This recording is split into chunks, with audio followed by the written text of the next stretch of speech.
फिर थोड़ा इंतजार करो। पानी गंदा हो गया तो उसको पी नहीं पाओगे, उसको फेंक दोगे, बेकार हो गया, गंदा हो गया, या थोड़ा इंतजार करो। पानी गंदा होने पर पीने के लायक नहीं रहता और वाणी गंदी होने पर बात करने के लायक नहीं रहती।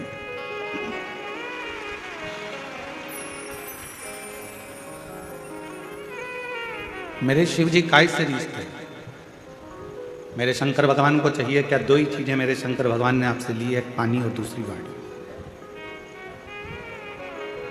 शिव जी ने आपसे एक लोटा जल भी लिया और आपसे वाणी भी ली, श्री शिवाय। और किसी को रिझाना हो तो यही दो चीज जो शंकर भगवान को चाहिए वही सारी जगत को चाहिए। पूरी दुनिया को आपसे कुछ नहीं चाहिए। जो शंकर भगवान मृत्यु लोक के देव अधिदेव महादेव, जो पृथ्वी के देवता हैं, देव अधिदेव महादेव जो इस मृत्यु लोक के देव हैं, जो उन्होंने संसार के लोगों से लिया वही संसार के लोग भी आपसे लेना चाहिए।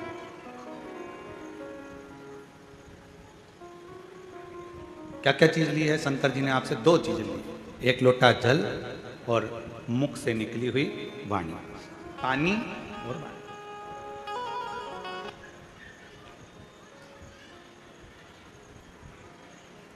पानी भी शिव जी ने लिया है और वाणी भी शिव जी ने ली। अब जगत को क्या चाहिए? जगत के लोगों को क्या चाहिए? जो शंकर भगवान ने आपसे लिया, पानी भी शंकर भगवान ने लिया और वाणी भी ली, उसी तरह संसार के लोगों को भी आपसे कुछ नहीं चाहिए। संसार के लोगों को भी केवल दो चीज चाहिए, एक कोई अतिथि तुम्हारे दरवाजे पर आए या किसी के प्राण छूट रहे हों तो जरा सा पानी उसको पीने को मिल जाए। अतिथि आए उसका सम्मान पीने के पानी से हो जाए और अतिथि आए तो आपकी मीठी वाणी से उसका सत्कार हो जाए। बस ये दो चीजें चाहिए, जो शंकर को भी प्रिय है और जगत को भी प्रिय है। मेरे ओघड़दानी को, मेरे शंभू को, मेरे त्रिकालदर्शी को, मेरे कैलाश विनाशी शंकर को भी बस यही दो चीज चाहिए। एक श्रेष्ठ तुम्हारी पानी की जो एक लोटा जल लेकर जा रहे हो उसमें आपका भाव शुद्ध हो, निर्मलता का हो, हृदय का हो, भक्ति का। और आप जब किसी से मिल रहे हो, भगवान का भजन कर रहे हो, स्मरण कर रहे हो, कीर्तन कर रहे हो तो आपकी वाणी शुद्ध। वाणी ऐसी बोलिए जो मन का आपा हो। पर आज के जमाने में वाणी ऐसी बोलिए जो जम के झगड़ा हो, पर उससे मत बोलिए जो तुमसे तगड़ा हो। आज का जमाना उल्टा है कि वाणी तो बोलो पर ऐसी बोल रहे हैं लोग, आपस में झगड़ा हो रहा है, लड़ाइयाँ हो रही हैं, अपशब्द कहे जा रहे हैं, ताने दिए जा रहे हैं, गालियाँ दी जा रही है, आड़े टेढ़े वचन बोले जा रहे हैं।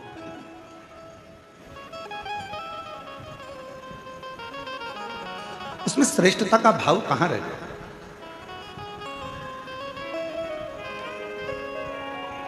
बोल मेरी जीवा हरि हरि, 10-10 भोजन पान करे और राम नाम में मरी मरी। बोल मेरी जीवा हरि। ये जिह्वा एक ऐसी विचित्र है कि भजन का नंबर आ जाता है तो ये जीवान एकदम मौन हो जाती है, और भोजन का नंबर आ जाता है तो चिल्ला चिल्ला कितना अच्छा बना है, आपकी चटनी तो इतनी अच्छी है, आज तो जो भाजी बनी, सब्जी बनी इतनी बढ़िया बनी है, आज की खिचड़ी, आज का चावल, आज का पोहा इतना बढ़िया बना, पूछो ही मत। अब जितना तुम खाने में बोले हो ना, भोजन में बोले हो ना, उतना अगर भजन में बोलो तो थोड़ा थोड़ा। एक नज़ारा रात्रि को देखना निकुंभ में आके, आज नहीं देखो तो कल देखना। कल कथा का चतुर्थ दिवस है, परसों कथा विराम हो जाएगी। कल का कथा का समय तो यही रहेगा 1 बजे से 4 बजे तक। परसों का कथा का समय सुबह 8 बजे से 11 बजे तक हो जाएगा। कल जब कथा का चतुर्थ दिवस रहेगा, विराम दिवस के एक दिन पहले का दिन कौन सा कहलाता है? जम के बोलो, शिवरात्रि। तो कल तो हो जाएगा कथा का शिवरात्रि का दिन, और परसों के दिन जिस दिन कथा विराम हो रही है उस दिन है प्रदोष, और बाबा की कृपा से उस दिन भी आपको कथा का लाभ का आनंद मिलेगा। शिव तत्व भजन में मन नहीं लगा, भजन में जिभ्या थोड़ा थोड़ा बोलती बोलती बोलती बोलती थक जाती, और जिभ्या थकी फिर भगवान का नाम जाप स्मरण नहीं हो पाता।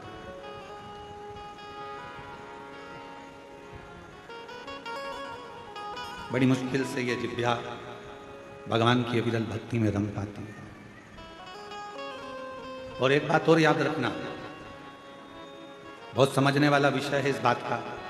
निकुंभ की मेरी जीजियों, छत्तीसगढ़ के मेरे जीजाओं, मेरी बेटियों बेटाओं, मेरी माताओं, मेरे भाई, एक बात का स्मरण रखना, जितना जितना तुम भगवान की भक्ति में रमती चली जाओगी, लगती चले जाओगी, थोड़े दिन में भगवान मन में सोचते हैं कि ये बहुत ज़्यादा उपास कर रही है, बहुत ज़्यादा तप कर रही है, बहुत ज़्यादा मंदिर में पोछा लगा रही है, बहुत ज़्यादा झाड़ू लगा रही है, बहुत ज़्यादा मंदिर में रोज रोज आ रही है। तो भगवान क्या करते हैं, धीरे धीरे मन में से अपनी भक्ति को हटाने का प्रयास करते हैं, आपको दूर करेंगे।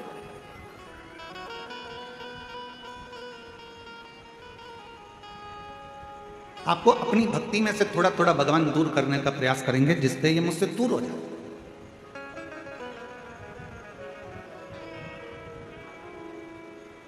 पहले भी कथा में काज फिर कह रहा है, बच्चा छोटा सा है, गोदी में है, मां बच्चे को कब उतारती है, जब वो बच्चा खिलौने से खेलने लगता है।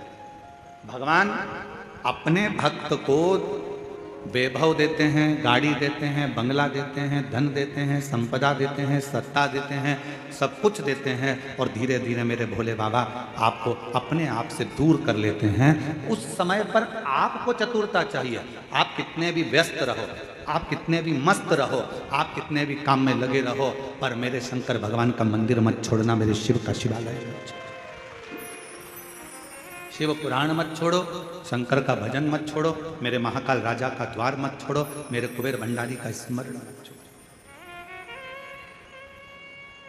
बहुत व्यस्त रखेंगे। और सबसे ज्यादा व्यस्तता कब होती है, जब आपका मंदिर जाने का समय होता है। आपने सोचा कि सवेरे टाइम नहीं मिलता तो मैं 10 बजे मंदिर जाऊंगी, तो भगवान सबसे ज्यादा व्यस्त तुम्हें 10 बजे कर देगा। तुमने सोचा कि मैं 10 बजे मंदिर नहीं जाऊंगी, शाम को 4 बजे जाऊंगी, जब सब दुकान चले जाएंगे, बच्चे स्कूल चले जाएंगे, सब अपने काम में लगे, 4 बजे मंदिर जाऊंगी, भगवान इतना व्यस्त कर देगा 4 बजे कि तुम मंदिर नहीं जाओ। फिर तुमने सोचा अब ऐसा नियम बनाती हूँ कि शाम को 7 बजे मंदिर जाऊंगी, सब आ जाएंगे, सबका खाना बना दूंगी, सबको घर में रुके, फिर मैं मंदिर। भगवान ऐसी व्यस्तता लाएगा कि 7 बजे भी तुम्हारा मंदिर का समय छूट जाए, तुम्हें दूर करेगा।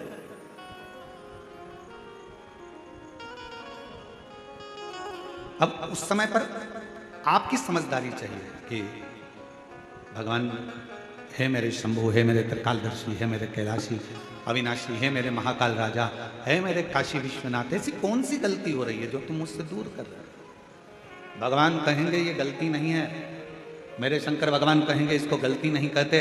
शिव जी कहेंगे तू इतनी मुझ में रम गई है, तू इतना मुझे मानने लगा है कि तेरे फैसले तू नहीं ले पा रहा, तेरे फैसले मुझे लेना पड़ रहे हैं, इसलिए अब तुझे थोड़ा दूर कर रहा हूं कि तू पूरा मुझ पर ही आश्रित है।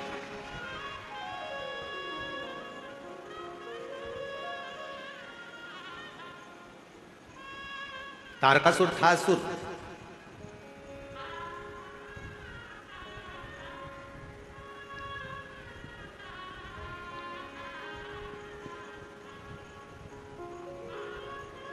असुर था तारकासुर, पर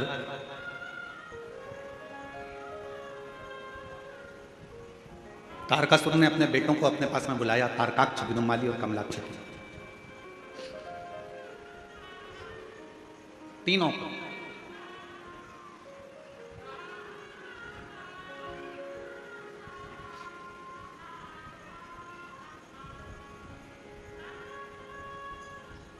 और तीनों को बुलाकर तारकासुर ने अपने तीनों बेटों से कहा कि 3 को कभी मत भूलना। और सुन लो मेरी छत्तीसगढ़ की जीजियों, मेरे छत्तीसगढ़ के जीजाओं, बहुत सावधानी से। तारकासुर ने अपने तीनों बेटों को बुलाकर कहा कि तीन को कभी मत भूलना। पहले नंबर पर मुसीबत में डालने वाले को कभी मत भूलो, ये बार बार मुझे मुसीबत में डाल देता है। दूसरा, मुसीबत से निकालने वाले को कभी मत भूलो, जो तुम्हें दुख से, तकलीफ से, मुसीबत से निकाल देता। और तीसरे नंबर का, मुसीबत में साथ देने वाले को कभी मत भूलो, जो तुम्हारे साथ में चल रहा है। अब तारकासुर के तीनों बेटे तारकाक्ष, विदुमाली, कमलाक्ष की तीनों के अंदर एक प्रश्न खड़ा हुआ। क्या कभी असुरों की चित्तवृत्ति में भी कोई अच्छा प्रश्न आता है? कहा, अगर कुछ माता पिता के संस्कार अगर प्रबल हैं तो अच्छे प्रश्न क्यों नहीं आते? तारकासुर के तीनों बेटों के अंदर एक प्रश्न जागृत हुआ, और वो प्रश्न कौन सा था? तारकासुर के तीनों बेटों ने कहा, पिताजी आप कहते हो मुसीबत में डालने वाले को कभी मत भूलो, मुसीबत से निकालने वाले को कभी मत भूलो, और मुसीबत में साथ देने वालों को कभी मत भूलो। इन तीनों का गुण क्या किसी एक में पाया जा सकता है? क्यों नहीं? तारकासुर ने कहा, एक देव ऋषि नारद ऐसे हैं जो संपूर्ण जगत के कल्याण के लिए कहीं ऐसा क्रम उत्पन्न कर देते हैं कि व्यक्ति को लगता है कि मैं मुसीबत में, और वही देव ऋषि नारद आकर उसको मुसीबत से निकाल भी देते हैं, और वही देव ऋषि नारद उसको मुसीबत में साथ भी देते रहते हैं, उसको मंजिल तक पहुंचाने का काम। कोई प्रसंग कहा,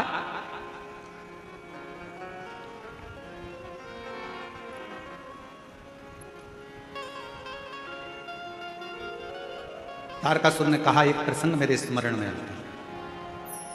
वो कौन सा प्रसंग है? कहा, वो प्रसंग है भगवान शंकर के नेत्र से रुद्राक्ष की उत्पत्ति हुई, और भगवान शंकर के नेत्र के जल से ही अंधकासुर की उत्पत्ति।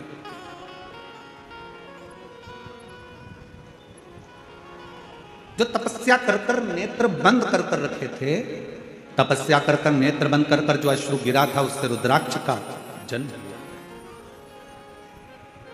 रुद्राक्ष का जन्म। और इतने में माता पार्वती जी ने आकर आंखों को बंद कर लिया, और भगवान शंकर के नेत्र से जो जल गिरा उससे अंधकासुर हुआ। एक तपस्या का जल, एक साधना का जल, एक उपासना का जल, एक मेहनत का जल, एक परिश्रम का जल, एक संघर्ष का जल जो आपके और हमारे शरीर से निकलता है, वो साधारण नहीं होगा। आज पूरा विश्व 21 जून को योग दिवस मना रहा है, पूरा विश्व मना रहा है।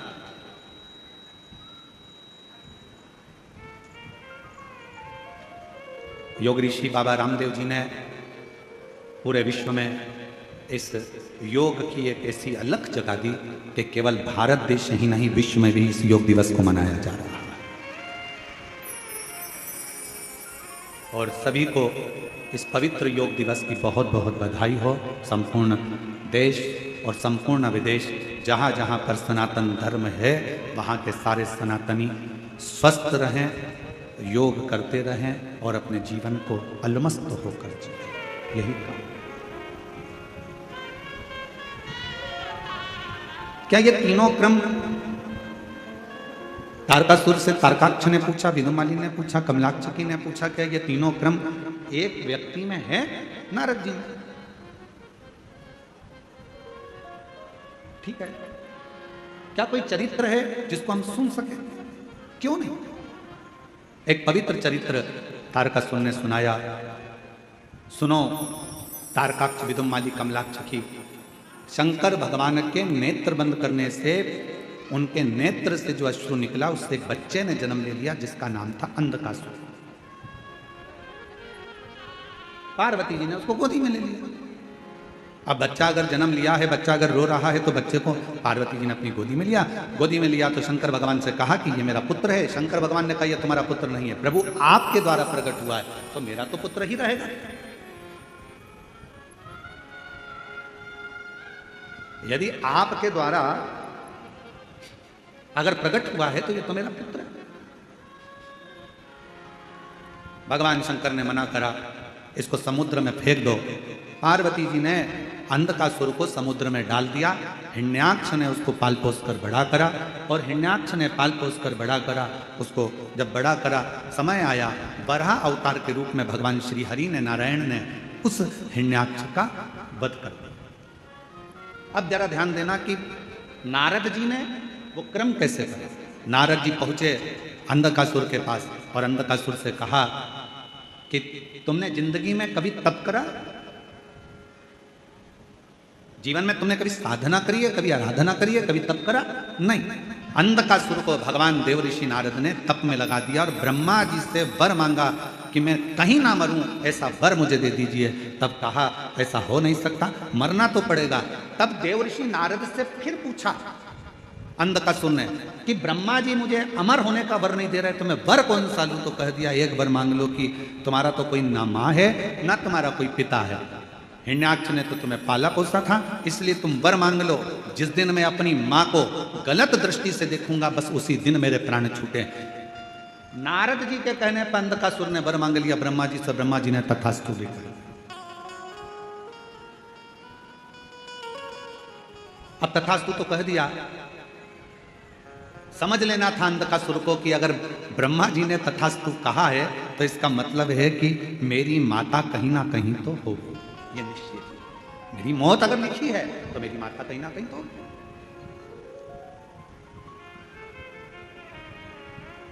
दे दिया भाई। और समय आया, तारकासुर ने अपने पुत्र तारकाक्ष, विदुम्माली और कमलाक्ष की तीनों से कहा, सुनो अब देखो, नारद जी का काम देखिए कि ये असुर था, इसको मरना था, इसके प्राण जाना थे, पर इसको तब साधना में लगाकर इसको वर दिलवा दिया। और वर दिलवाकर जब ये अपनी माता पार्वती की सुंदरता का बखान करेगा और पार्वती को अपनी अर्धांगिनी बनाने का जब प्रयास करेगा, तब इसके प्राण छूटेंगे।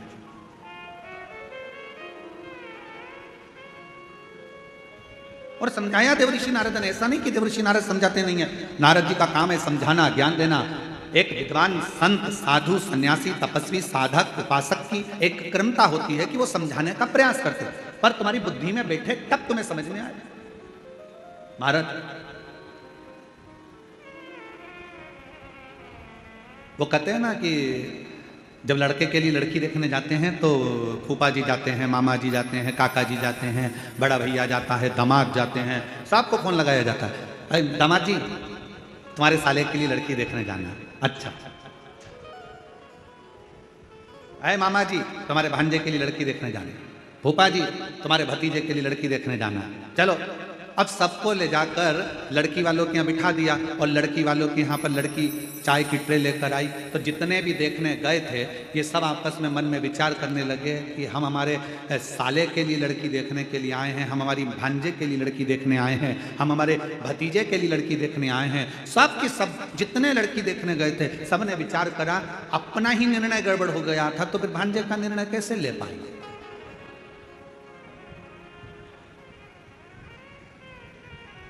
जब हमारी शादी की बात आई तो हमने विचार करा, मामा सोचे कि हमने विचार करा, फूफा सोचे हमने विचार करा, दामाद सोचे हमने विचार करा, हमारा निर्णय हमको ही अच्छा नहीं मिल पाया तो हम हमारे साले के लिए कौन सा निर्णय ले पाएंगे। ये विचार नहीं हो जाता। परशु महापुराण की कथा एक बात कहती है, जन्म, मरण और परण ये तीन मेरे शंकर भगवान के हाथ में है। भगवान शिव ने ये किसी को नहीं, ये भगवान शिव ने किसी को नहीं दिया।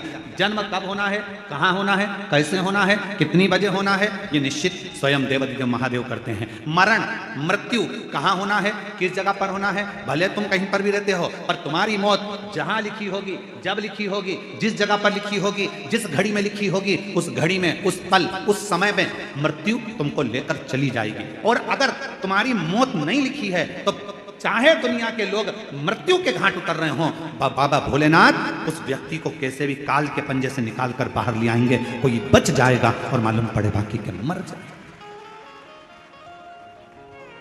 और ये हुआ। अभी अहमदाबाद में एक घटना घटी,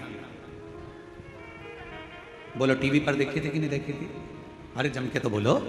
देखी थी अहमदाबाद में घटना घटी, कितना अच्छे अच्छे सब अपने अपने भावों से जा रहे थे, सबके हृदय में भगवान समाहित था, सबके हृदय में शिव था। फ्लाइट में बैठ भी गए, फ्लाइट उड़ भी गई। उस कैंपस में मेडिकल कॉलेज के जो बच्चे थे वो भोजन कर रहे थे, उनको क्या मालूम था कि हमारी मौत यहाँ लिखी है, हमारी मृत्यु यहाँ लिखी है। वो फ्लाइट में उड़ने वालों को क्या पता था कि हमारी मृत्यु यहाँ लिखी है? किसको मालूम? किसी को नहीं मालूम कि मृत्यु कहां, कब, कैसे लिखी है। पूछा था मां पार्वती जी ने भगवान शंकर से, अमरनाथ की गुफा में बैठकर भगवान शंकर से पार्वती जी ने पूछा था, प्रभु मेरा एक प्रश्न का उत्तर दीजिए।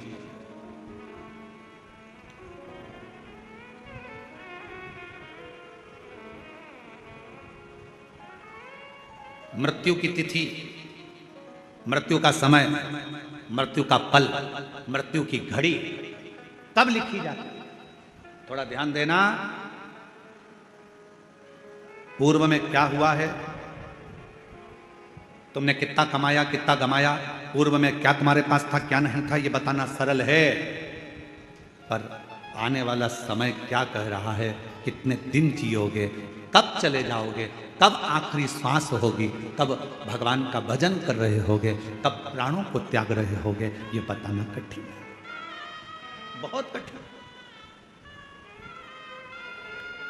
कोई कितना भी विद्वान संत बन जाए, कोई कितना विद्वान साधु बन जाए, कोई कितना विद्वान सन्यासी बन जाए, कोई कितना भी बड़ा महाराज बन जाए, वो बता नहीं सकता। याद रखना, सबसे पहला दर्शन करने के लिए मेरे शंकर भगवान राम जी के दरवाजे पर गए थे, मां कौशल्या जी की गोद में से राम जी को गोद में लेकर दर्शन किया था।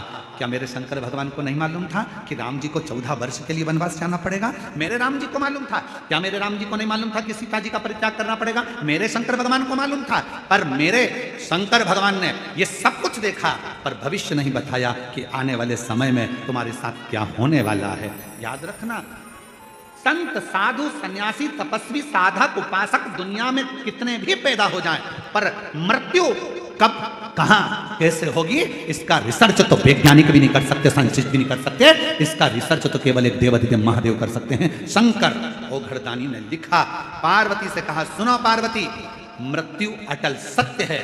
जब बच्चे की नाल कटती है, मां के गर्भ से जब बच्चा जन्म लेता है, उसकी नाल कटती है, उस नाल कटने के समय पर बच्चे की मृत्यु लिख दी जाती है कि कब, कहां, किस जगह, कैसे होगी। समय निश्चित हो जाता है। स्वामी विवेकानंद जी का प्रसंग याद कर लीजिए। स्वामी विवेकानंद जी ने रामकृष्ण परमहंस जी से पूछा था कि व्यक्ति को भगवान का नाम कब लेना चाहिए। रामकृष्ण परमहंस जी ने कहा था, मरने के 1 मिनट पहले। मरने के 1 मिनट पहले भगवान का नाम लेना चाहिए। तो रामकृष्ण परमहंस जी से स्वामी विवेकानंद जी ने पूछा कि मालूम कैसे पड़ेगा कि मरना कब है? तो रामकृष्ण परमहंस ने कहा, जब तुम्हें मालूम ही नहीं है कि मरना कब है, तो हर पल, हर मिनट, हर क्षण भगवान का नाम लेते रहो। कौन सा क्षण आखिरी होगा, किसको मालूम है? कौन सा क्षण?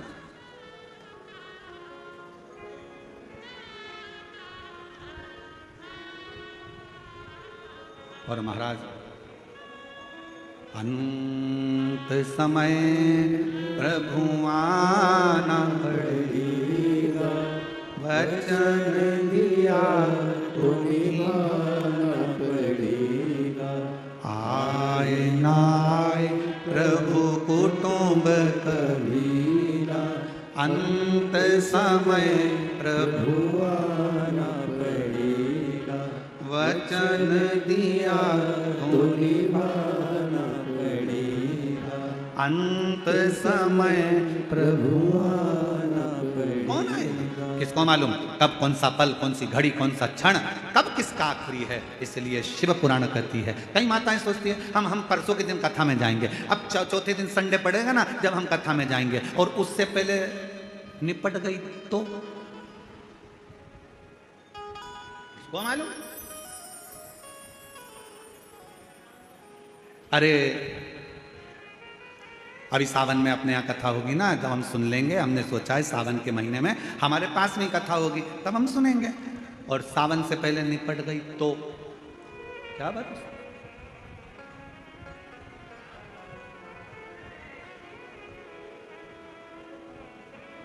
बहुत कठिन है महाराज, बहुत कठिन।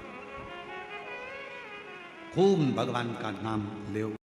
खेत में काम करो, धान बो, अपनी मेहनत को पीछे मत हटो, परिश्रम पूरा करो।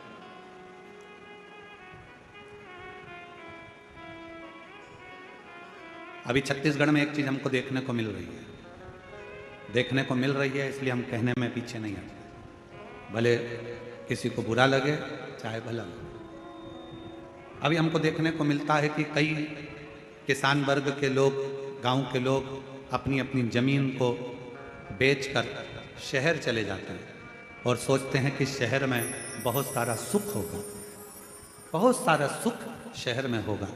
बड़ा बंगला बना लेंगे, जमीन बेची है तो थोड़ा पैसा मिल जाएगा तो बंगला भी बड़ा बन जाएगा, गाड़ी भी आ जाएगी, सब कुछ आ जाएगा। पर मेरा करबद्ध हाथ जोड़कर निवेदन है इस व्यासपीठ से कि जो छोटे छोटे किसान हैं, जो जंगल गांव में रहते हैं, जिनके पास ज़मीन है और जो धान की फसल लगाते हैं या अन्य फसल लगाते हैं, उनसे कहूँगा अपनी ज़मीन बेचकर कभी शहर में मत जाओ। जो गांव में सुख है वो शहर में नहीं मिल सकता। जो अपने गांव में सुख है वो शहर में नहीं। शहर की चमक जरूर लग रही है कि यहाँ गाड़ी मिल सकती है, बंगला मिल सकता है, शहर में पानी मिल जाएगा, शहर में ये मिल जाएगा, एजुकेशन मिल जाएगा, सब कुछ मिल जाएगा। शहर में तुम्हें गाड़ी भी मिलेगी, पैसा भी मिलेगा, धन भी मिलेगा, बंगला भी मिलेगा। तुम जमीन बेचकर जाओगे तो तुम्हारे पास ढेर सारा धन भी होगा, सब कुछ होगा। शहर में सब कुछ मिल सकता है, पर शहर में तुमको जो शांति और प्रेम चाहिए वो प्रेम और शांति गांव के सिवाय कहीं नहीं मिल सकती।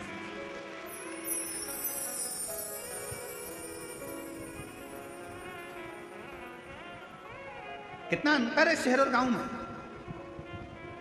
शहर में अगर कोई साधु भी आ जाए, संत भी आ जाए ना, तो लोग उसको भिखारी समझते हैं। मांगने आया होगा, दरवाजा बंद कर दो, दरवाजा मत खोलना, दरवाजे पर लिख देते हैं कुत्तों से सावधान, अंदर मत घुस जाना। शहर में अगर कोई साधु संत भी आ जाए तो लोग उसको भिक्षुक समझते हैं, भिखारी समझते हैं। और गांव में अगर कोई भिखारी भी आ जाए ना तो लोग उसे संत समझते हैं, साधु समझते हैं, सन्यासी समझते हैं, तपस्वी समझते हैं। मत बेचो अपनी जमीन को, भले थोड़ा सा टुकड़ा है, थोड़ी सी फसल लगाओ, अलमस्त जिंदगी जियो। अपनी जमीन है, अपनी जमीन पर रह रहे हो, तुम सब जमींदार हो। लोग कहते हैं ये किसान है, हम कहते हैं जिसके पास जमीन का भी अगर एक टुकड़ा है तो वो जमींदार से कम नहीं है, अपनी मस्ती में जीने वाला है, अपनी मस्ती।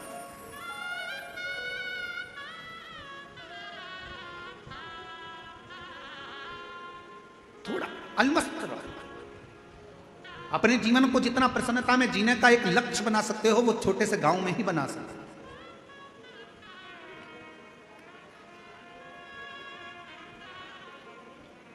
शिव कथा कर रही, भगवान शंकर का चरित्र करा है, शिव महापुराण की कथा कर रही है, भगवान शंकर का संवाद कथा है। भीतर की जो प्रसन्नता है, देवऋषि नारद ने अंधकासुर को भगवान की भक्ति में लगा दिया। अब वो विचार करता है कि वर मिल गया, वर मिलने के बाद उसने विचार करा कि मुझे शादी करना है, कोई अच्छी लड़की मिल जाए। जो लड़की थी कहाँ, शिव जी उसको ब्याह कर ले गए। माता पार्वती जी की सुंदरता की ओर उसका मन डोल गया, मन उसका विचलित हो गया पार्वती जी की ओर, और आखिरी में पार्वती जी को लेने गया। उसको नहीं मालूम था कि ये मेरी माँ है, इसने जब मेरा जन्म हुआ तो गोदी में मुझे ले लिया था, और मुझे गोदी में लेकर ये निश्चित हो गया था कि ये मेरी माता हो। जब बच्चे की नाल कटती है उस समय पर निश्चित हो जाता है कि इसकी मृत्यु कब होगी, कहां मरेगा, किस जगह मरेगा, किस जगह प्राण छूटेंगे, जल में, थल में, वायु में, विमान में आदि, कहां, गाड़ी में, घर में, जहां उसके प्राण छूटने का होता है वहां का लिख दिया जाता है। अपने जिले में, अपने क्षेत्र में, अपने प्रदेश में, दूसरे प्रदेश में, दूसरी जगह में, कहां लिखा वहां जाता है, वहां।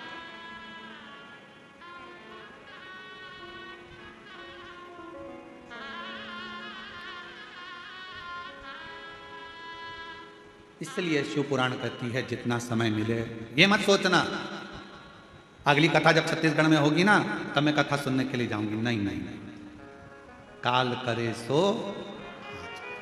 आज करे सो पल में प्रलय हो जाएगा, शिव पुराण सुनेगा। आज मिला है मुझे, चल पहुंचो। बहुत सारे प्रश्न हैं दुनिया की दृष्टि में, बहुत प्रश्न।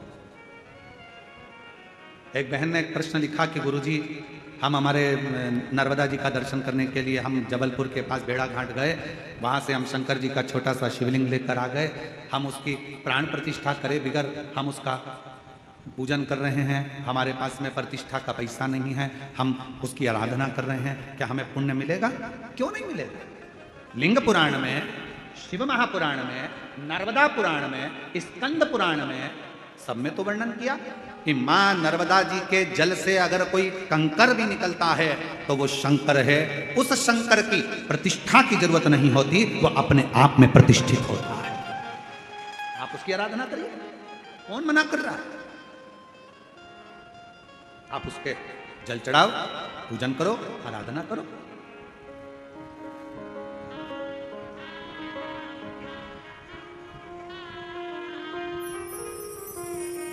और आप जब उसकी आराधना करेंगे, उसका स्मरण करेंगे तो सुख अपने आप आएगा। और शंभु शरण मांगू घड़ी रे, दुख काटो दया करी दर्शन आपो। बहुत सारे प्रश्न हैं। गुरुजी हम क्या भगवान का नाम ले सकते हैं? हम रजस्वला धर्म में हैं, क्या भगवान को पुकार सकते हैं? द्रौपदी का चरित्र कहता है कि द्रौपदी रजस्वला धर्म में थी, दुशासन बाल खींच कर लेकर गया, भरी सभा में खड़ा कर दिया, चीर खींचने लगा। आखिरी में द्रौपदी ने अपने गुरु जी से पूछा, गुरु द्रोणाचार्य से कहा, गुरुदेव कोई नहीं बचा रहा, मेरे पति नहीं बचा रहे, मेरे काका ससुर, काकी सास बैठी, अंधकार यहाँ पर धृतराष्ट्र गांधारी बैठे, वो नहीं बचा रहे, कोई बचाने को तैयार नहीं है, भीष्म पितामह नहीं बचा रहे, गुरुदेव आप बताओ मैं क्या करूं? तब गुरु जी ने कहा, एक काम कर, वो द्वारका नाथ को पुकारना प्रारंभ कर दे।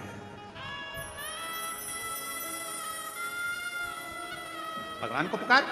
द्रौपदी कहती है मैं रजस्वला धर्म में हूं, रजो धर्म है मेरा, मैं भगवान को पुकारूं। हाँ आएगा। रजो धर्म के समय पर भी द्रौपदी ने अपना मंत्र का स्मरण करा। शिव महापुराण की कथा कहती है, भगवान का नाम, तुम शुद्ध हो अशुद्ध हो, तुम स्नान करे हो ना करे हो, तुम कहां बैठे हो उससे भी मतलब नहीं। शिव पुराण की कथा कहती है भगवान का नाम कहीं पर भी पुकार सकते हो। कई लोग कहते हैं हॉस्पिटल में हम रुद्राक्ष पहनकर जा सकते, क्यों नहीं? हम ऐसी वैसी जगह पर रुद्राक्ष धारण कर क्यों नहीं? सर्वस्वता शिव का है, सर्वस्व। क्या तुलसी की माला में गलत क्रम नहीं आएगा? रुद्राक्ष में गलत क्रम नहीं आएगा? अरे शिव महापुराण की कथा कहती है कि तुलसी जिस पात्र में डल जाती है उसको भी प्रसाद कर देती है, रुद्राक्ष जिसके गले में डल जाता है उसको भी शिवमय बना देता है। इसमें क्या सोचना? क्या हम मंत्र जाप करें? करो नाम जाप, भगवान का नाम लेते जाओ, तुम कैसे भी हो प्रभु का नाम लो, प्रभु का नाम। श्री शिवाय नमस्तुभ्यं, श्री शिवाय नमस्तुभ्यं। सब बोलो, सब जितने भी बैठे, लाखों की संख्या में आप लोग आए, कोई पंडालों में जगह नहीं है, रोडों पर आप लोग बैठे हो, दिल से बोलिए, भाव से बोलिए, श्री शिवाय नमस्तुभ्यं, श्री शिवाय नमस्तुभ्यं, श्री शिवाय नमस्तुभ्यं, श्री शिवाय नमस्तुभ्यं। आप भगवान का नाम कहीं पर कभी भी कैसे भी किसी भी घड़ी किसी भी पल किसी भी क्षण पुकार सकते। रात्रि को नींद ना आए, बैठ जाओ, 2 मिनट भगवान का नाम पुकारो। कोई काम अड़चन आ गई है, परिश्रम करो, मेहनत करो, कुछ देर भगवान के नाम का स्मरण करो, भगवान आए आए। जब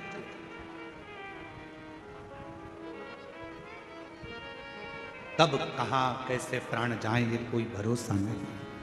अंधकासुर ने सोचा कि मेरे प्राण जाएंगे ही नहीं, मेरी तो कोई माँ है ही नहीं, मेरी माता ही नहीं है तो प्राण जाने का काम ही क्या। पर उसको क्या मालूम था कि मृत्यु निश्चित है। संसार सागर में अगर आप आए हैं तो मौत तो निश्चित रहेगी, जाना तो पड़ेगा। प्राण को छूटे, इसलिए निवेदन है उसको पुकारना। अंत समय प्रभु सब बोलो सब पड़ेगा, वचन दिया तो निभाना पड़ेगा। आए ना आए प्रभु कुटुंब कबीरा, अंत समय प्रभु आना पड़ेगा, वचन दिया तो निभाना पड़ेगा। अंत समय प्रभु आना पड़ेगा। पुकारते रहो, वो आएगा जरूर, उसको जपते रहो, वो सुनेगा जरूर, आएगा। उसको पुकार, सुन, शिव कथा करें। आखिरी में अंत का सुनने पार्वती माता पर गलत दृष्टि दे दी और उसके प्राण चले गए।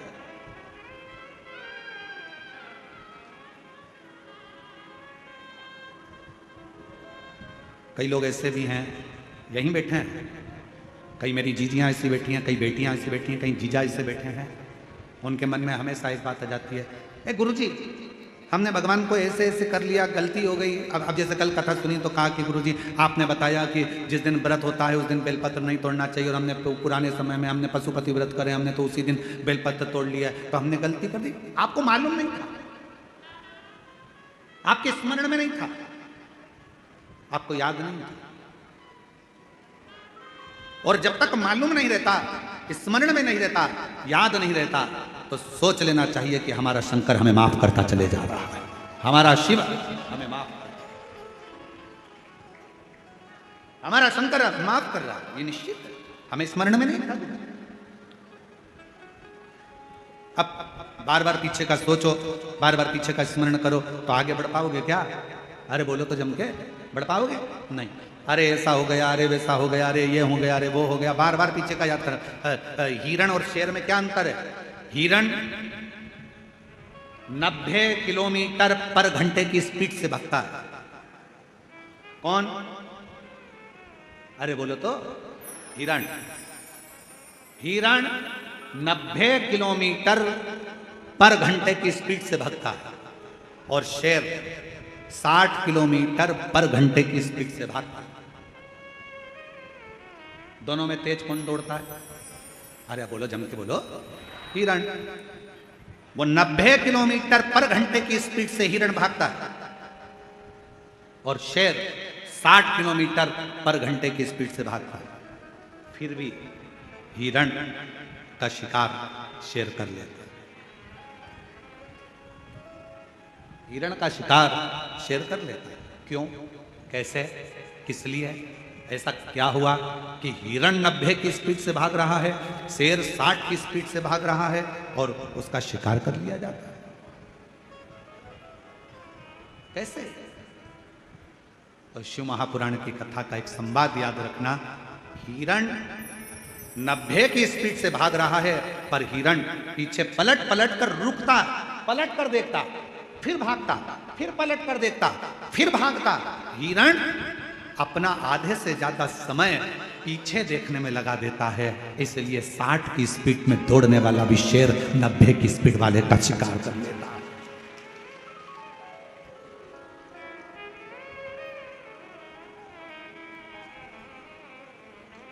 पलट रहा है, पीछे देख रहा है, पीछे, फिर पीछे देखा, फिर पीछे देखा, फिर पीछे देखा, फिर पीछे देखा, तो शेर ने उसका शिकार कर लिया। 90 की स्पीड में भाग रहा था हिरण, पर 60 वाले ने 90 वाले का शिकार कर लिया, पीछे पलटने के चलते। और आपसे निवेदन है मेरी छत्तीसगढ़ की जीतियों, मेरे छत्तीसगढ़ के जीताओं, मेरी बेटियों बेटाओं, आपसे निवेदन है। कई बेटियां कहती हैं मैंने पहले एग्जाम दिया, 4 बार एग्जाम दिया, 5 बार एग्जाम दिया, मैं क्लियर नहीं कर पा रही हूँ, मैं सीए बनूंगी कि नहीं बनूंगी, डॉक्टर बनूंगी कि नहीं बनूंगी, मैं ये वाला एग्जाम पास करूंगी कि नहीं करूंगी, मैं ये कर पाऊंगी कि नहीं कर पाऊंगी, मैं इंजीनियर बन पाऊंगी कि नहीं बन पाऊंगी, मैं कलेक्टर बनूंगी कि नहीं, मैं एसपी बनूंगी कि नहीं बनूंगी। ये पीछे तुमने कितने भी एग्जाम दिए उसको मत देखो, तुम्हारी स्पीड 90 की होना चाहिए। अच्छा पढ़ो, मेहनत करो, संघर्ष करो और तोड़ते रहो, आगे बढ़ते रहो, फिर तुम्हारा शिकार कभी नहीं होगा, तुम एक दिन अपने सिंहासन पर बैठ कर ही रहोगे। एक पत्र है, अच्छा है, देखिए, शंभू शंभू।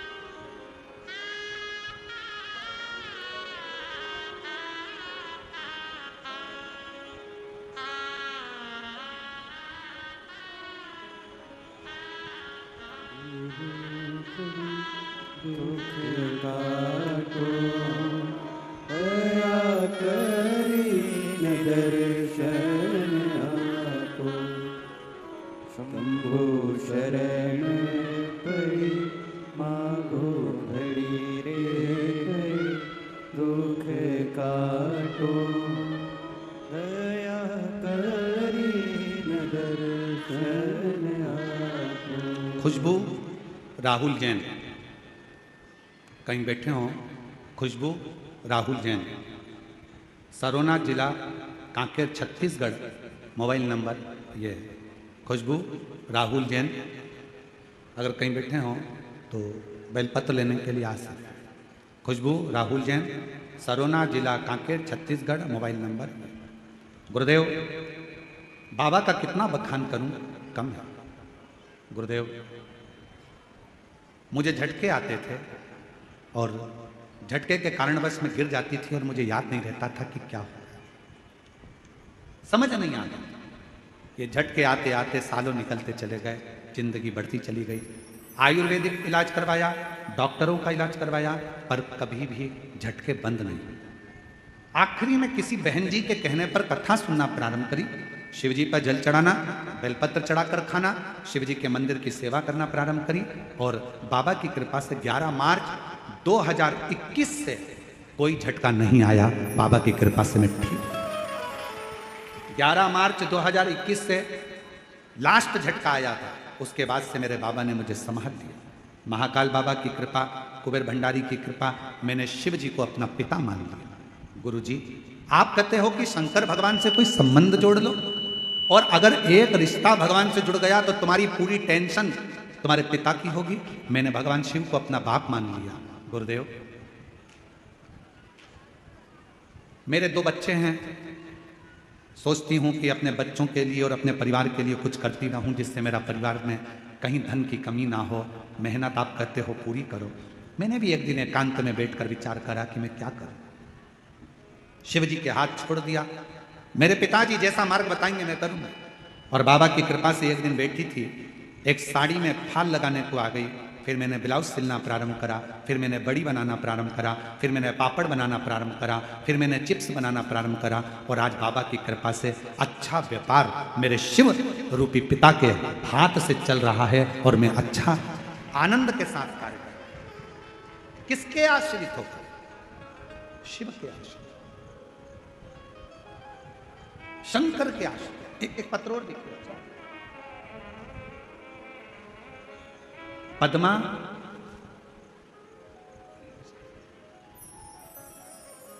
जरा पढ़ के बताओ क्या लिखा है। पद्मा सहारा, ये साहला, पद्मा सहाला, जामसार कला थाना डोंगर गांव से हूँ। कहीं बैठी हों तो हाथ हिला सकती हैं। पद्मा सहारा, जामसारा कला थाना डोंगर गांव से हूँ। बाबा, व्यासपीठ को प्रणाम करती हूँ। गुरुजी, मेरे भोले बाबा की माला का वर्णन करूँ, उसकी स्मरण करूँ। बहुत गरीब थी गुरुदेव, कभी कभी तो 2 दिन भूखा ही रहना पड़ता था। जरा पत्र को आप लोग पढ़ेंगे तो आपको स्मरण में आएगा। बहुत गरीब थी, कभी कभी 2-2 दिन भूखा रहना पड़ता था। मैंने बहुत कुछ सहे गुरुजी, फिर भी मैंने बाबा पर पूर्ण भरोसा कर लिया। आप कहते हो शिव जी को छोड़ना नहीं, मुझे लगता है दिल से अगर शंकर भगवान को पकड़ा तो शंकर भी हमको नहीं छोड़ते हैं गुरुदेव। हमने शिव को पकड़ लिया, विश्वास करना आपने सिखा दिया। आपने कहा कि मेहनत, परिश्रम, संघर्ष और शंकर का भरोसा कभी नहीं छूटता, बस वही मन में था। गुरुदेव, मेरा बड़ा बेटा नौकरी में लग जाए, मैं बाबा से प्रार्थना करती थी। मेरे छोटे बेटे की आंख से दिखाई नहीं देता, आंखें कमज़ोर थी, मैं बाबा से प्रार्थना करती कि बाबा मेरे बेटे की नौकरी लग जाए और मेरे बेटे को दिखना प्रारंभ हो जाए। उसकी आंखों में दिखाई नहीं देता, बहुत परेशान, करूं तो करूं क्या। शिव पर भरोसा करा, आपकी कथा दिन रात सुनती, लोग मुझे कहते हैं ये पागल हो गई है शिव जी के लिए, पर आपकी कथा सुनकर आज मेरे बाबा ने ऐसी कृपा कर दी गुरुदेव कि मेरे बेटे की आंख की रोशनी भी ठीक हो गई और 2023 में मेरे बेटे की सरकारी नौकरी भी लग गई बीएसएफ में। बाबा को मैं आज धन्यवाद देती हूं, जो कि राजस्थान में बॉर्डर पर मेरा बेटा नौकरी कर रहा है। बॉर्डर राजस्थान में बीएसएफ की नौकरी पर आज मेरा बेटा है। मेरे शिव की कृपा से आंखें भी ठीक हुई और नौकरी भी। क्या देता है शिव, क्या प्रदान करता है शंकर? मेरा उघड़दानी, मेरी जीजियों, आपको लगता होगा कि यह लाखों की भीड़ आती है, लाखों की जनता शिव महापुराण की कथा सुनने आती है, पर ईमानदारी से बोलना, अगर मेरा शंकर आपकी झोलियों में खुशियां नहीं देता तो क्या तुम ये शिव महापुराण की कथा में जाते क्या? बहुत कठिन है। ना तो यहाँ पर कोई आडंबर है, ना यहाँ पर कोई पाखंड है, ना यहाँ पर कोई दिखावा है, ना यहाँ से कुछ दिया जाता है, ना यहाँ से कुछ प्रदान किया जाता है।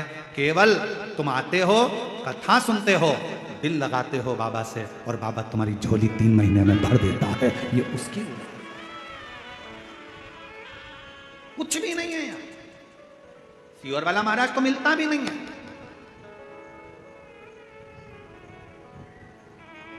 हम आपसे मिलते भी नहीं है, और नहीं मिलने का कारण केवल एक है कि भगवान को भगवान रहने दो, इंसान को भगवान मत बनाओ, इसलिए नहीं मिलते आपसे। कई लोगों के मन में आ जाएगा सीहोर वाले महाराज जी से मिल ले हम, भगवान ऐसा कृपा कर दे, महाराज जी हाथ रख दे, महाराज जी ऐसा। ना ना ना ना, आप भगवान को भगवान रहने दो, इंसान को भगवान मत बनाओ। आज के जमाने में ढेर सारे भगवान बन के बैठे हुए हैं, ढेर सारे। कोई क्या हमारे पास आओ हम तुम्हारा कल्याण कर देंगे, कोई क्या हमारे पास आओ हम तुम्हारा कल्याण कर देंगे। कोई नहीं कर सकता किसी का कल्याण। दुनिया में केवल एक शंकर ही ऐसे हैं जो जगत का कल्याण कर सकते हैं, बाकी का कोई नहीं मिलते हम। और इस बात के पीछे बहुत विवाद भी होता है। कई लोग कहते हैं महाराज जी तो चाय पीने जाते होंगे तो इतने लाख ले लेते होंगे, कई लोग कहते हैं महाराज जी तो ऐसे जाते होंगे किसी के घर तो करोड़ों रुपए ले लेते होंगे। ना ना ना ना, हम चाय तो हमारी जिंदगी में आज तक मुंह पे रखी नहीं, क्योंकि हमारे घर में जब हमारी परिस्थिति ऐसी थी तो हमारे यहाँ चाय बनाने के लिए दूध का भी पैसा नहीं था। तो हमें स्मरण में है हमारी माँ थोड़ा सा कहीं से अगर गुड़ मिल जाता था तो पानी में घोल कर उसको दे देती थी, होठ पर लगा लेते थे तो लगता था कि चाय ऐसी होती होगी। उस परिस्थिति से निकले हैं तो आज तक चाय मुंह पे रखी नहीं, उस परिस्थिति का स्मरण। क्यों नहीं? आप और हम भी भगवान के एकांत में बैठकर शिव नाम का भजन करें, स्मरण करें, चाकरी करें, मंत्र जाप करें, और आप भी शिव से लगन लगाओ, उसकी ओर जाओ जिसकी जरूरत है। सीहोर में भी आओ। हमने एक बार कथा में कहा था, आपके घर के नजदीक में अगर शंकर जी का मंदिर है, आप रोज शिव जी के मंदिर में जल चढ़ाने के लिए अगर जाते हो, तो हमने कहा था उसके बीच में अगर तुम्हारी मौसी का घर पड़ जाए, मामा का घर पड़ जाए, सहेली का घर पड़ जाए, रिश्तेदार का घर पड़ जाए, बेटी का घर पड़ जाए, माँ का घर पड़ जाए, तो भी उस रिश्तेदार के घर मत जाना, सीधे मंदिर, मंदिर से सीधे घर आना, क्योंकि शंकर भगवान कब क्या देकर भेज देगा तो वो खजाना लेकर अपने घर जाइए। सीहोर कुबेरेश्वर धाम पर आओ तो यह सोच कर आना कि मैं अपने पापा के घर जा रही हूं, मैं अपने पिता के घर जा रही हूं, मैं अपने बाबुल के घर जा रही हूं। ऑटो वाला कहेगा यहाँ ले चलता हूं, वहां ले चलता हूं, ये करता हूं, वो करता हूं। नहीं, मुझे मेरे पिता के घर लेकर चल, मुझे मेरे कुबेरेश्वर धाम लेकर चल। मैं रेलवे स्टेशन पर उतरी और बाबा से कहो कि मुझे मेरे बाबा के घर लेकर चल। देगा तो मेरा बाप देगा, और जो बाप देगा वो दुनिया में कोई नहीं दे सकता है। मेरा शंकर मुझे, मैं उसके आधीन हूं।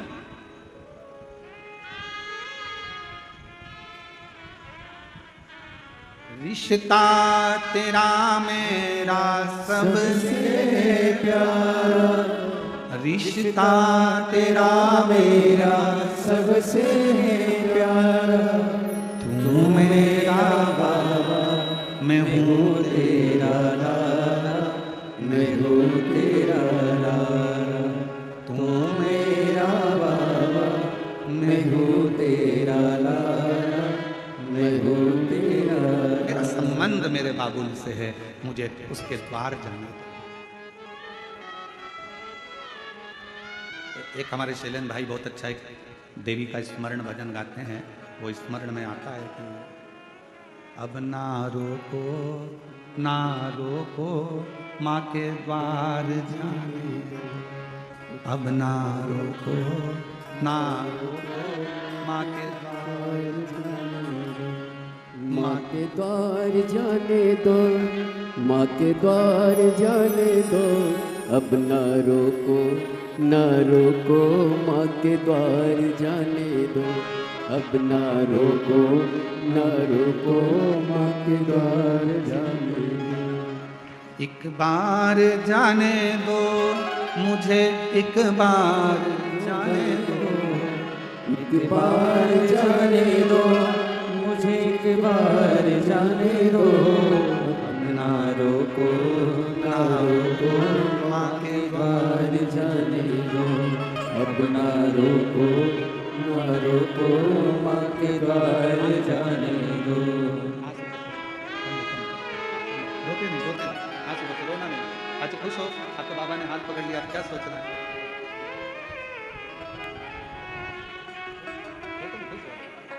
बाबा खुशबू जैन, जिसने शिव पर भरोसा कर कर बाबा ने हाथ पकड़ा और बाबा की कृपा से आज अग्रणी। अब ना रोको माँ के द्वार जाने दो, एक बार जाने दो मुझे, एक बार जाने दो, एक बार जाने दो मुझे, एक बार जाने दो, अब ना रोको माँ के द्वार जाने, अब ना रोको माँ के द्वार जाने दो। वो उसके द्वार, उसकी चाकरी, उसकी शरणागति, कहीं नहीं जाऊंगी, भटकूंगी नहीं, कहीं नहीं।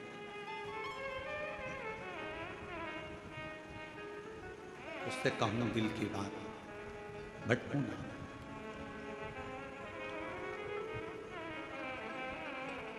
कब, कहाँ, कैसे वो कृपा कर दे, उसका भरोसा नहीं, पीछे नहीं पलटती।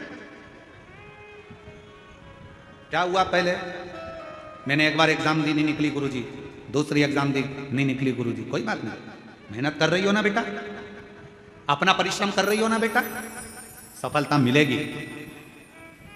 हार उसकी होती है जो हाथ पर हाथ रख कर बैठा रहता है, हार उसकी होती है जो हाथ पर हाथ रख कर बैठा रहता है। मेहनत करने वाला तो एक दिन विजय प्राप्त कर कर ही रहता है। मिलेंगे तुम्हारे गांव में, तुम्हारे शहर में, अगर कोई बहुत छोटा है, बहुत गरीब बड़ा है ना, उस पर कोई ध्यान नहीं देगा। बहुत गरीब बड़ा है, बहुत छोटा है, उस पर कोई ध्यान नहीं देगा। पर वही व्यक्ति अगर बड़ा हो गया, वही व्यक्ति धनपति हो गया, वही व्यक्ति विद्वान हो गया, उसी को लोग पूछने लगे, उसी को लोग जानने लगे, तो लोग फिर ताना भी देना प्रारंभ करें। छोटे हो, छोटे बने रहोगे, कोई ना पूछेगा, छोटे हो, कोई ना ध्यान देगा। पर जैसे ही तुमने पद प्रतिष्ठा यश वैभव प्राप्त करा, आपके ऊपर ताने भी लगेंगे, गाली भी लगेगी, अपशब्द भी लगेगा। सील ठप्पा लगना कोई साधारण बात नहीं है महाराज, डिग्री प्राप्त करना कोई साधारण बात नहीं है महाराज, सील ठप्पे लगना कोई साधारण बात नहीं है। मीराबाई के जीवन में सोचो, सांप का पिटारा आया, शेर के सामने जंगल में छोड़ दिया, कितना कष्ट मिला मीराबाई को। पूछा मीराबाई ने, मैं गिरधर की गिरधर मेरा, और मुझे इतना कष्ट सहना पड़ रहा। संत रविदास जी महाराज के चरणों में बैठकर मीराबाई ने पूछा, गुरुदेव, ओ गुरुदेव, संत रविदास जी के चरणों में बैठकर मीराबाई पूछती है, गुरुजी मुझे इतना कष्ट सहना पड़ रहा, मैं गिरधर की गिरधर मेरा। संत रविदास जी महाराज जी ने कहा, मीरा, जो भगवान के करीब में आता है जिसको भगवान अपना बनाकर पृथ्वी पर जन्म देता है, उसको दुनिया के ताने, गाली, अपशब्द बहुत सहना पड़ता है, क्योंकि भगवान के हो रहे हो, भगवान ने तुमको जन्म दिया है और उसके लिए जी रहे हो, तो बहुत सहना पड़ेगा, बहुत सहना पड़ेगा, बहुत।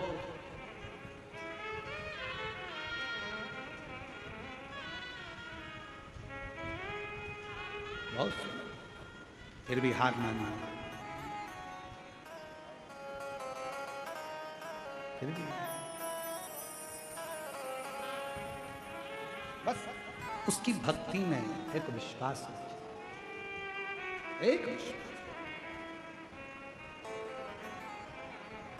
और अब ना रोको माँ के द्वार जाने दो, अब ना रोको माँ के द्वार जाने दो, अब ना रोको माँ के द्वार जाने दो, अब ना रोको माँ के द्वार जाने दो, माँ के द्वार जाने दो, मुझे एक बार जाने दो, माँ के द्वार जाने दो, मुझे एक बार जाने दो, माँ के द्वार जाने दो, मुझे एक बार जाने दो, माँ के द्वार जाने दो, मुझे एक बार जाने दो, अब ना रोको माँ के द्वार जाने दो, अब ना रोको माँ के द्वार जाने दो, अब ना रोको माँ के द्वार जाने दो, अब ना रोको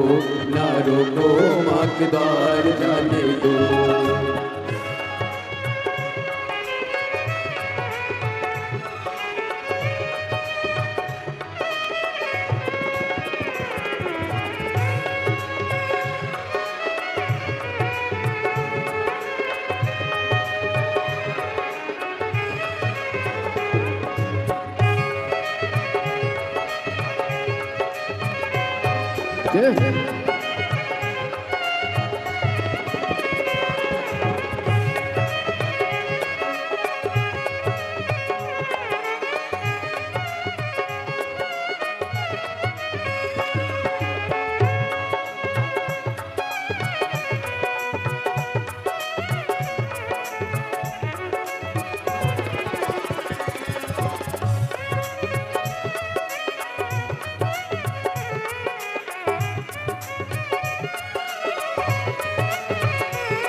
दर्शन प्यास मुझे जाना माँ के पास, मुझे जन्म की प्यास बुझाने दो, जन्म की प्यास बुझाने दो, दर्शन की मुझे जाना माँ के पास, मुझे जन्म की प्यास बुझाने दो, जन्म की प्यास बुझाने दो, दादी माँ के चरणों में स्वर्ग जैसे जन्म के शीश झुकाने दो, मुझे भी शीश झुकाने दो, अम्बे रानी महारानी का मुझे प्यार पाने दो, अम्बे रानी महारानी का मुझे प्यार पाने दो, एक बार जाने दो, मुझे एक बार जाने दो, एक बार जाने दो, मुझे एक बार जाने दो, अब ना रोको माँ के द्वार जाने दो, अब ना रोको माँ के द्वार जाने दो।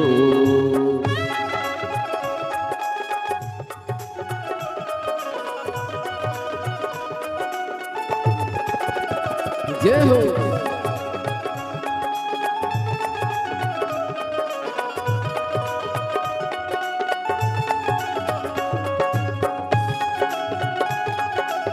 राधे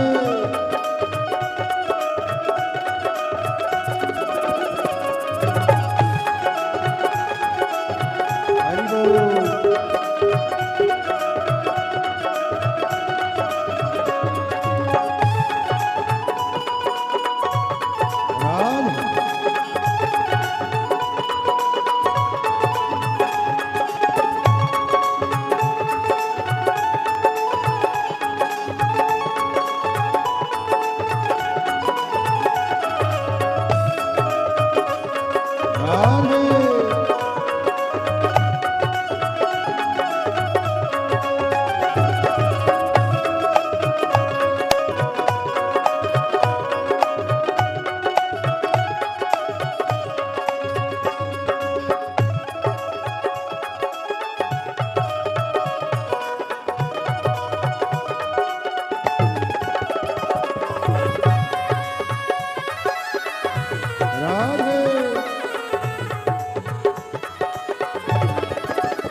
हरि बोल हरि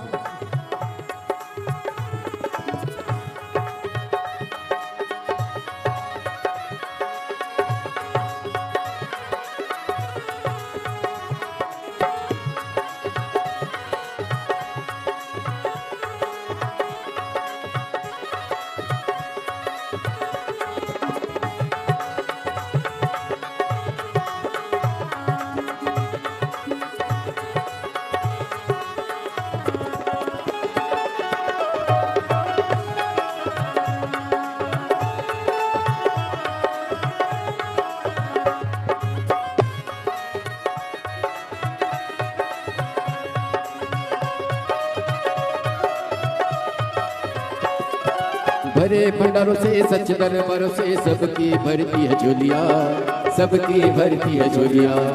भरे भंडारों से सच दरबारों से सबकी भरती है झोलिया, सबकी भरती है झोलिया। आया नहीं मैं अकेला देखने में ये सबकी भरती है झोलिया, सबकी झोलिया। मेरे संतों महंतों का दीदार पाने दो, मेरे संतों महंतों का दीदार पाने दो। रंगदार जाने दो मुझे एक बार जाने दो, एक बार जाने दो मुझे एक बार जाने दो। अब ना रोको माँ के द्वार जाने दो, अब ना रोको। श्री शिवाय नमस्तुभ्याम। 5 दिवसीय श्री शिव महापुराण की अलौकिक दिव्य कथा हम सभी पूज्य गुरुदेव के पावन सानिध्य में श्रवण कर रहे हैं।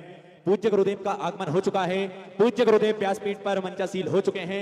आप सभी की तरफ से, आप सभी की ओर से व्यासपीठ को नमन करते हुए, दंडवत करते हुए, प्रणाम करते हुए, हम सबके प्रिय, हम सबके लाडले ठाकुर कल्लू जी महाराज के पावन चरणों में नमन करते हुए, प्रणाम करते हुए, विश्वविख्यात परम पूजनीय पूज्य गुरुदेव के पावन चरणों में नमन करते हुए, दंडवत करते हुए, प्रणाम करते हुए और आप सभी शिव भक्तों के पावन चरणों में नमन करते हुए आज हम सभी पूज्य गुरुदेव के पावन सानिध्य में सुंदर तीसरे दिवस की कथा श्रवण करेंगे। उससे पहले स्वागत के क्रम में मेरा यजमान परिवार से निवेदन रहेगा, व्यासपीठ पर पधारकर व्यासपीठ का पूजन कर पूज्य गुरुदेव से आशीर्वाद प्राप्त करेंगे। एवं छत्तीसगढ़ शासन के पूर्व गृह मंत्री जी, आपसे भी निवेदन रहेगा, व्यासपीठ पर पधारकर व्यासपीठ का पूजन कर पूज्य गुरुदेव से आशीर्वाद प्राप्त करें। सुंदर हम सभी को ज्ञात है जो 19 जून से 23 जून तक निकुंज जिला दुर्ग छत्तीसगढ़ की पवित्र भूमि पर हम सभी 5 दिवसीय श्री शिव महापुराण की अलौकिक दिव्य कथा श्रवण कर रहे हैं। यही कथा पूर्ण होने के बाद सुंदर 26 जून से 2 जुलाई तक 7 दिवसीय श्री शिव महापुराण की अलौकिक दिव्य कथा हम सभी बैजापुर जिला छत्रपति संभाजी नगर महाराष्ट्र की पवित्र भूमि पर दोपहर में 1 बजे से 4 बजे तक श्रवण करेंगे। सुंदर 5 जुलाई से 9 जुलाई तक 5 दिवसीय श्री शिव महापुराण की अलौकिक दिव्य कथा हम सभी बाबा कुबेर भंडारी के पावन चरणों में बैठकर कुबेरेश्वर धाम से श्रवण करेंगे। सुंदर 10 जुलाई को गुरु दीक्षा एवं गुरु पूजन आयोजन रखा है, जिसमें आप सभी भक्त सुंदर लाभ ले सकते हैं और अपने जीवन को कृतार्थ में कर सकते हैं, आनंद में कर सकते हैं। और जो पूज्य गुरुदेव के पावन सानिध्य में सेवा के कार्य कंकर शंकर की पवित्र भूमि कंकर शंकर की पावन धारा पर चल रहे हैं, जिसमें विश्व की बड़ी भोजनशालाओं में से एक भोजनशाला कुबेर भंडारी के पावन धाम पर चलती है, जिसमें लाखों सैकड़ों भक्त रोज प्रतिदिन भोजन प्रसादी का आनंद लेकर अपने जीवन को कृतार्थ में करते हैं, आनंद में करते हैं। श्री रमसीलाल साहू जी, पूर्व कैबिनेट मंत्री श्री प्रतिपाल जी, आपसे निवेदन रहेगा, व्यासपीठ पर पधारकर व्यासपीठ का पूजन कर पूज्य गुरुदेव से आशीर्वाद प्राप्त करें। और सुंदर एक बड़ी धर्मशाला का निर्माण कार्य भी पूज्य गुरुदेव के पावन सानिध्य में चल रहा है, जिसमें जो भी भक्त बाबा कुबेर भंडारी के पावन धाम तक पहुंचते हैं उन भक्तों को किसी भी प्रकार का कष्ट ना हो, ऐसा पूज्य गुरुदेव का संकल्प रहता है। तो सुंदर 251 कमरों की धर्मशाला का निर्माण कार्य चल रहा था, पर पूज्य गुरुदेव के आदेश अनुसार उसी धर्मशाला में निर्माण कार्य बढ़ाते हुए अब उसी धर्मशाला में सुंदर 351 कमरों का निर्माण कार्य चल रहा है। और सुंदर एक बड़ी गौशाला का निर्माण कार्य भी चल रहा है, जिसमें जो गौवंश बढ़ता है तो सुंदर 4 से 5 हजार गौ माताओं की सेवा हो सके, 4 से 5 हजार गौ माताएं उस गौशाला के अंतर्गत रख सकते हैं, सेवा कर सकते हैं। तो ऐसी ही सुंदर बड़ी गौशाला का निर्माण कार्य भी पूज्य गुरुदेव के पावन सानिध्य में चल रहा है। सुंदर आप भी पूज्य गुरुदेव के पावन सानिध्य में सेवा के लाभ ले सकते हैं। और सुबह 10 बजे से शाम 5 बजे तक रुद्राक्ष वितरण भी कुबेर भंडारी के पावन धाम से निःशुल्क वितरण होता है। देखिए पूज्य गुरुदेव का यही संकल्प रहता है कि सभी सनातन धर्म को मानने वाले लोगों के गले में रुद्राक्ष हो, सभी सनातन धर्म के मानने वाले लोगों के घर के मंदिरों में रुद्राक्ष हो। तो सुंदर कुबेर भंडारी के पावन धाम से निःशुल्क रुद्राक्ष वितरण सुबह 10 बजे से शाम 5 बजे तक करा जाता है। देखिए सीहोर का रुद्राक्ष, कुबेरेश्वर धाम का रुद्राक्ष ना ही कुरियर करा जाता है और ना ही ऑनलाइन भेजा जाता है। अगर आपसे कोई भी कहे कि ये कुबेरेश्वर धाम का रुद्राक्ष है, हम इसको ऑनलाइन भेज देंगे या हम इसको कुरियर कर देंगे, तो आप उनकी बातों पर ध्यान न दें, क्योंकि सीहोर का रुद्राक्ष, कुबेरेश्वर धाम का रुद्राक्ष ना ही कुरियर करा जाता है और ना ही ऑनलाइन भेजा जाता है। जो भक्त कुबेर भंडारी के पावन धाम तक पहुंचते हैं उन्हीं भक्तों को रुद्राक्ष प्राप्त होता है। और सीहोर के रुद्राक्ष का ना ही कोई पैसा लिया जाता है, ना ही कोई शुल्क लिया जाता है। निःशुल्क रुद्राक्ष वितरण सुबह 10 बजे से शाम 5 बजे तक बाबा कुबेर भंडारी के पावन धाम पर चलता है। और इन्हीं सेवा के कार्यों में जिन दानदाताओं ने अपनी सुंदर सी योग राशि समर्पित की, उन सभी पुण्यचारी पावनचारी दानदाताओं के नाम: बबीता भूपेंद्र सिंह जी लखनऊ उत्तर प्रदेश से सुंदर 501 रुपए की सुंदर सी योग राशि समर्पित की। गोलू पाटीदार जी ओमकारेश्वर से 501 रुपए की सुंदर सी योग राशि समर्पित की। अरुण भूषण जी कल्याण से 501 रुपए की सुंदर सी योग राशि समर्पित की। सत्यनारायण रोड़ोलाल प्रजापति टोंक राजस्थान से 501 रुपए की सुंदर सी योग राशि समर्पित की। श्रीमती सुदेश रानी जी जीरकपुर पंजाब से 6000 रुपए की सुंदर सी योग राशि आपने समर्पित की, बहुत बहुत धन्यवाद। कैलाश जी ठाणे से सुंदर 501 रुपए की सुंदर सी योग राशि समर्पित की। किशन लाल मीणा जी जयपुर से 501 रुपए की सुंदर सी योग राशि समर्पित की। सौरभ कुमार जी बिहार से 501 रुपए की सुंदर सी योग राशि समर्पित की। श्रीमती बीना देवी जी हाजीपुर से 5551 रुपए की सुंदर सी योग राशि आपने, जो कुबेर भंडारी के पावन धाम पर सेवा के कार्य चल रहे हैं, उन सभी सेवा के कार्यों में सुंदर सी योग राशि आपने समर्पित की, बहुत बहुत धन्यवाद। कंचन कावरा जी ब्रह्मपुरी से 501 रुपए की सुंदर सी योग राशि समर्पित की। श्रीमती अनोखी देवी शर्मा जी दौसा राजस्थान से 501 रुपए की सुंदर सी योग राशि समर्पित की। गणेश वाला जी हैदराबाद से 1501 रुपए की सुंदर सी योग राशि समर्पित की। चंदन सोनी जी जयपुर राजस्थान से 1501 रुपए की सुंदर सी योग राशि समर्पित की। ममता चौहान जी धर्मशाला से सुंदर 1001 रुपए की सुंदर सी योग राशि समर्पित की। दिलीप कुमार जी लखनऊ उत्तर प्रदेश से 1100 रुपए की सुंदर सी योग राशि समर्पित की। धनमती झाली जी बस्तर से 501 रुपए की सुंदर सी योग राशि समर्पित की। विक्रम सिंह जी दिल्ली से 501 रुपए की सुंदर सी योग राशि समर्पित की। बीना शर्मा जी रोहतक से 501 रुपए की सुंदर सी योग राशि समर्पित की। विकास जी गुप्ता प्रयागराज से सुंदर 2100 रुपए की सुंदर सी योग राशि समर्पित की। दीपांशु अजीत कुमार यादव जी तमिलनाडु से 1101 रुपए की सुंदर सी योग राशि समर्पित की। माया जिंदल जी जयपुर राजस्थान से 5100 रुपए की सुंदर सी योग राशि आपने समर्पित की, बहुत बहुत धन्यवाद। अशोक प्रसाद जी औरंगाबाद से 1001 रुपए की सुंदर सी योग राशि समर्पित की। विनोद अमृतलाल जी मुंबई से 501 रुपए की सुंदर सी योग राशि समर्पित की। सुधीर सिंह जी रांची से 501 रुपए की सुंदर सी योग राशि समर्पित की। जयप्रकाश गुप्ता जी गाजियाबाद से 501 रुपए की सुंदर सी योग राशि समर्पित की। सुरेखा जसवंत जी मुंबई से 4001 रुपए की सुंदर सी योग राशि आपने समर्पित की। धीरज थापर जी चंडीगढ़ से 1100 रुपए की सुंदर सी योग राशि समर्पित की। दीपक प्रसाद जी 501 रुपए की सुंदर सी योग राशि समर्पित की। श्रीमती गायत्री जी ओडिशा से सुंदर आपने 21000 रुपए की सुंदर सी योग राशि देकर आजीवन भोजन भंडारे की सदस्यता ग्रहण करी। अपना नाम सुंदर सुनहरे अक्षरों में अंकित कराया गया, बहुत बहुत धन्यवाद। सुमामी हरेंद्र सिंह जी पटना से 501 रुपए की सुंदर सी योग राशि आपने समर्पित की। मृत्युंजय कुमार झा बेगूसराय से 501 रुपए की सुंदर सी योग राशि आपने समर्पित की, बहुत बहुत धन्यवाद। लक्ष्मी देवी जी की ओर से 501 रुपए की सुंदर सी योग राशि समर्पित की। नीलम गोपाल गुप्ता जी भागलपुर से 5100 रुपए की सुंदर सी योग राशि आपने समर्पित की। कमल यादव जी ओडिशा से 1001 रुपए की सुंदर सी योग राशि आपने समर्पित की। रूबी संगम जी बिहार से 501 रुपए की सुंदर सी योग राशि आपने समर्पित की। सगुन शर्मा जी नोएडा से सुंदर 501 रुपए की सुंदर सी योग राशि समर्पित की। कल्याणी श्रीधरण पुणे महाराष्ट्र से 1001 रुपए की सुंदर सी योग राशि समर्पित की। नूतन शर्मा जी कर्नाटक से 501 रुपए की सुंदर सी योग राशि समर्पित की। मोनिका मेरठ से 501 रुपए की सुंदर सी योग राशि समर्पित की। अमरदीप जी मोगा पंजाब से 1151 रुपए की सुंदर सी योग राशि आपने समर्पित की, बहुत बहुत धन्यवाद। मिलिंद रविंद्र चौधरी जी धुलिया महाराष्ट्र से 1100 रुपए की सुंदर सी योग राशि आपने समर्पित की। हिमानी बंसल जी दिल्ली से 501 रुपए की सुंदर सी योग राशि समर्पित की। श्री चेतन गुप्ता जी अमरोहा से 5001 रुपए की सुंदर सी योग राशि आपने समर्पित की। राम प्रकाश भंगेर जी पंजाब से 501 रुपए की सुंदर सी योग राशि समर्पित की। सुशील त्यागी जी उत्तम नगर से 1101 रुपए की सुंदर सी योग राशि समर्पित की। हारमेंद्र शर्मा जी दिल्ली से 501 रुपए की सुंदर सी योग राशि समर्पित की। शिव कुमार जी बाबरपुर से 501 रुपए की सुंदर सी राशि आपने समर्पित की। राम अवतार जी सोनीपत से 501 रुपए की सुंदर सी राशि समर्पित की। मनोहर दुंगा देवी चौहान जी पाली राजस्थान से 1100 रुपए की सुंदर सी राशि समर्पित की। गुप्तदान में 1001 रुपए की सुंदर सी राशि समर्पित की। हरीशचंद्र शर्मा जी देहरादून से 551 रुपए की सुंदर सी राशि समर्पित की। डॉक्टर पुष्पेंद्र दिल्ली से